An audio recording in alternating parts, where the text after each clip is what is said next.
Educational creativity চ্যানেলে সকলকে স্বাগত।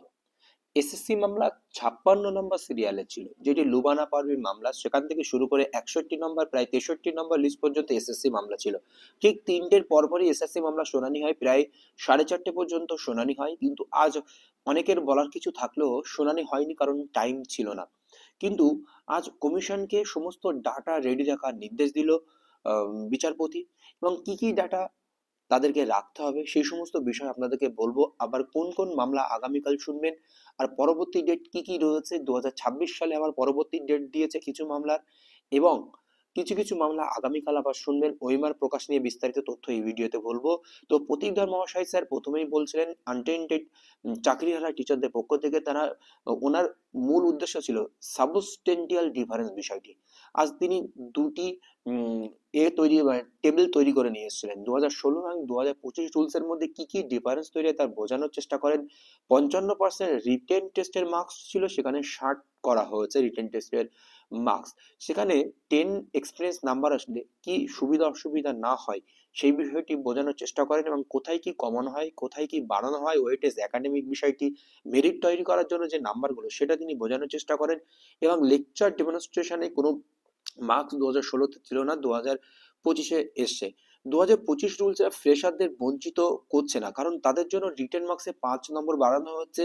যে ইন্টেলিজেন্ট ক্যান্ডিডেট থাকবে সে বেশি মার্কস পেলে একজন আনটেন্টেড যোগ্য চাকরিহারা যোগ্য টিচারদের 10 নম্বর পাওয়ার পরেও সে এগিয়ে যেতে পারে। এই সমস্ত বিষয় তুলে ধরেন। ওনার কথা হচ্ছে more intelligent versus life skill. যাদের লাইফে স্কিল রয়েছে, তারা এক্সপিরিয়েন্স টিচার, তারা 10 নম্বর পাবে, এটা স্বাভাবিক। এই নিয়ে সুপ্রিম কোর্টে একাধিক অর্ডার তিনি দেখান, এবং যদি ফ্রেশাররা মোর ইন্টেলিজেন্ট হয় তারা বেশি নাম্বার পেয়ে এদের আগে যাবে, এই সমস্ত বিষয় বোঝানোর চেষ্টা করেন। এবং কমিশনের যে MA ফাইল 17/4/2025-এ যে অর্ডার এসেছিল, এপ্রিল থেকে 31শে ডিসেম্বর মধ্যে তারা চাকরি করতে পারবে। তাদের যে বিষয়টি শুধুমাত্র আনটেন্টেড টিচার, যারা অ্যাপয়েন্টেড টিচার তাদের ক্ষেত্রে এই সুযোগটি দেওয়া হয়েছিল, নন টিচিং স্টাফদের কন্টিনিউ করার কোনো সুযোগ দেওয়া হয়নি। এই সমস্ত বিষয় তুলে ধরেন। এবং 5/8/2025 যে রিভিউ এর অর্ডার এসেছিল, সেই রিভিউ এর অর্ডারে আনটেন্টেড টিচারদের সর্বোচ্চ সুযোগ দেওয়ার কথা বলেছিল সুপ্রিম কোর্ট, এবং এই রিক্রুটমেন্টটি যাতে সর্বোচ্চ প্রায়োরিটি দিয়ে সঠিকভাবে করা যায় সেই কথাগুলো বলেছিলেন তিনি। এবং আনটেন্টেড টিচাররা যাতে অ্যাডভার্সলি এফেক্ট না পড়ে, এবং সুপ্রিম কোর্টের আগের অর্ডারে কোনো হস্তক্ষেপ না করেন, তার জন্য সুপ্রিম কোর্ট কিছুদিন আগে একটি অর্ডার দিয়েছেন। সেই বিষয়টি প্রতীকধর মহাশয় জাস্টিস অমৃতা সিনহার মাথার মধ্যে ঢোকানোর চেষ্টা করেন। সুপ্রিম কোর্ট কিভাবে অ্যালাউ করে, কাদাও অ্যালাউ করেন না, সেটা বিস্তারিত বোঝানোর চেষ্টা করেন। এবং বিচারপতি এজ বার বা এজ রিল্যাক্সেশন নিয়ে কিছু কথা বলেন। 10 নম্বর আগে না পরে সেটা নিয়ে কথা বলার চেষ্টা করেন। এটা 10 নম্বর এক্সপিরিয়েন্স মার্ক থাকবে কি না থাকবে, এবার 10 নম্বর আগে না পরে সেটা নিয়ে বলার চেষ্টা করেন। কারণ রুলস বলছে দেওয়া যাবে, রুলস কি পরিবর্তন করা যায়? দেখুন, বিচারপতি বেশি মন্তব্য নয়, জাস্ট বিচারপতির পক্ষে বিপক্ষে শুনছেন, বিচারপতি খুব একটা মন্তব্য করেননি। একই কথা বারবার ঘুরে ফিরে কিন্তু আসতে চায়। জজ বলেন ইন্টারভিউ অ্যান্ড মেরিট লিস্ট দুই জায়গায় তারা তো 10 মার্কস পেয়ে সুবিধা পাচ্ছে। তখন প্রতীকধর মহাশয় বলেন যে নম্বর দেওয়া সিকোয়েন্স যদি ফলো করা যায় তাহলে কিন্তু এই সমস্যাটা আসবে না, এবং দুই জায়গায় নাম্বারের বিষয়টা আসবে না। সুপ্রিম কোর্টে কিছু জাজমেন্ট দেখান। অরুণিমাপাল মামলার যে 10 নম্বর নিয়ে সিদ্ধান্ত নিতে সেটা বলেন, এবং চিরঞ্জিত ভার্সেস ইউনিয়ন অফ ইন্ডিয়ায় একটি অর্ডার তিনি দেখানোর চেষ্টা করেন প্রতীকধর মহাশয়। তিনি সেখানে বলেন যারা ইকুয়াল ফিল্ডে কাজ করে, তাদের এক্সপিরিয়েন্স আছে, তাদেরকে কখনোই ইকুয়াল বলা যায় না। ধরুন এই যে রিক্রুটমেন্টের ক্ষেত্রে এই এসএসসি রিক্রুটমেন্ট হবে, এখানে একদল চাকরি করেছে আর একদল চাকরি করেনি, তারা একই জায়গায় চাকরির জন্য আবার আবেদন করেছে একই ফিল্ডে, কিন্তু তাদের এক্সপিরিয়েন্স আছে আর কিছু জনের এক্সপিরিয়েন্স নেই, তাদেরকে ইকুয়াল বলে কখনোই ধরা যায় না আর্টিকেল 14 অনুযায়ী।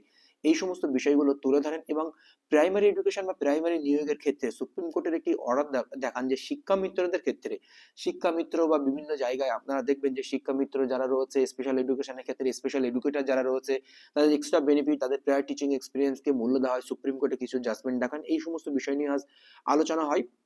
এবং তিনি নেক্সট দিন আবার 15 মিনিট বলবেন, এরকম বলেন। এবং কমিশন এবং লন্ডন এজ দিকে তাকিয়ে জাস্টিস অমৃতা সিনহা বলেন যে সমস্ত ডাটা আমাকে প্রস্তুত রাখতে হবে। ডাটা আমার যখন তখন প্রয়োজন হতে পারে। ফ্রেশার কতজন বসেছে, ওল্ড কতজন রয়েছে, ফ্রেশার কতজন সুযোগ পাচ্ছে, ওল্ড কতজন সুযোগ পাচ্ছে না, সাবজেক্ট আর ক্যাটাগরি অনুযায়ী কিন্তু আমার সমস্ত লিস্ট লাগবে অর্ডার দেওয়ার জন্য, ঠিক কমপ্লিট একটা লিস্ট লাগবে এবং কমপ্লিট অর্ডার কপি, যাতে কেউ বঞ্চিত না হয়, তার জন্যই কিন্তু সেই লিস্টগুলো আমার প্রয়োজন। আপনারা সম্পূর্ণটি রেডি রাখবেন, যখন তখন প্রয়োজন হতে পারে আমি সঠিক অর্ডার দেওয়ার জন্য। আগামীকাল লন্ডন এজি সময় না থাকার জন্য, অন্য ম্যাটার ফিক্সড থাকার জন্য উনি মামলাটি মানে জাস্টিস অমৃতা সিনহা মামলাটি লিখেছেন 6 জানুয়ারি।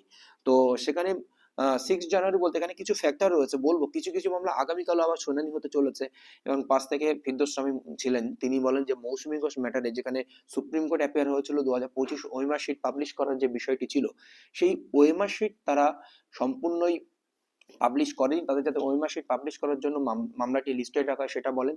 লুবানা পারভিনের ম্যাটার থেকে শুরু করে মোট 62-63 নম্বর ম্যাটার পর্যন্ত এক্সেপ্ট 61, এই ম্যাটারটি বাদে সব ম্যাটারই 6 জানুয়ারি আবার রেখেছেন। আর 61 আইটেম মৌসুমী ঘোষ ম্যাটারটি, যেটা ওইমার পাবলিশ করার বিষয় রয়েছে, সেই ম্যাটারগুলো কিন্তু আগামীকাল আবার শুনানি হচ্ছে, কারণ এসএসসি ম্যাটার আগামীকালও থাকছে। আর এই যে লুবানা পারভিন 10 নম্বর এক্সপিরিয়েন্সের বিষয়টি, সেইগুলো এগুলো সম্পূর্ণ 6 জানুয়ারি 2026 আবার শুনানি হচ্ছে। আগামীকাল শুনানি হতো, কিন্তু ল্যান্ড এজি পক্ষে শুনানি করা সম্ভব নয়, কারণ আগামীকাল ওনার একাধিক ম্যাটার রয়েছে। এই হচ্ছে বিস্তার সবচেয়ে গুরুত্বপূর্ণ আজকের পয়েন্ট।